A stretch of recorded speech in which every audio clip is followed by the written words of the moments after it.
श्री राम अशीतितमः सर्ग। राजा दंड का भार्गव कन्या के साथ बलात्कार। महर्षि कुंभज श्री राम से इतनी कथा कहकर फिर इसी का अवशिष्ट अंश इस तरह कहने लगे। काकुत्स्थ।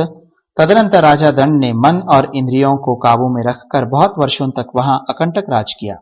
तत्पश्चात किसी समय राजा मनोरम चैत्र मास में शुक्राचार्य के रमणीय आश्रम पर आया। वहां शुक्राचार्य की सर्वोत्तम सुंदरी कन्या, जिसके रूप की इस भूतल पर कहीं तुलना नहीं थी, वन प्रांत में विचर रही थी। दंड ने उसे देखा। उसे देखते ही वह अत्यंत खोटी बुद्धि वाला राजा कामदेव के बाणों से पीड़ित हो पास जाकर उस डरी हुई कन्या से बोला, सुश्रोणी, तुम कहां से आई हो अथवा शुभे, तुम किसकी पुत्री हो? शुभानने, मैं कामदेव से पीड़ित हूं, इसलिए तुम्हारा परिचय पूछता हूं।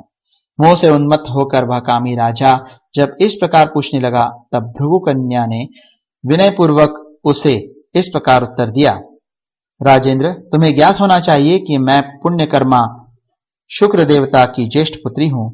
मेरा नाम अरजा है। मैं इसी आश्रम में निवास करती हूं।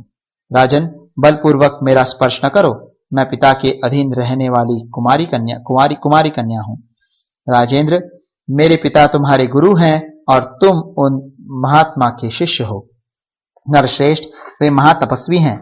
यदि कुपित हो जाएं तो तुम्हें बड़ी भारी विपत्ति में डाल सकते हैं। यदि मुझसे तुम्हें दूसरा ही काम लेना हो, अर्थात यदि तुम मुझे अपनी भार्या बनाना चाहते हो, तो धर्मशास्त्रोक्त सन्मार्ग से चलकर मेरे महातेजस्वी पिता से मुझको मांग लो, अन्यथा तुम्हें अपने स्वेच्छाचार का बड़ा भयानक फल भोगना पड़ेगा। मेरे पिता अपनी क्रोधाग्नि से सारी त्रिलोकी को भी दग्ध कर सकते हैं। अतः सुंदर अंगों वाले नरेश, तुम बलात्कार न करो। तुम्हारे याचना करने पर पिताजी मुझे अवश्य तुम्हारे हाथ में सौंप देंगे।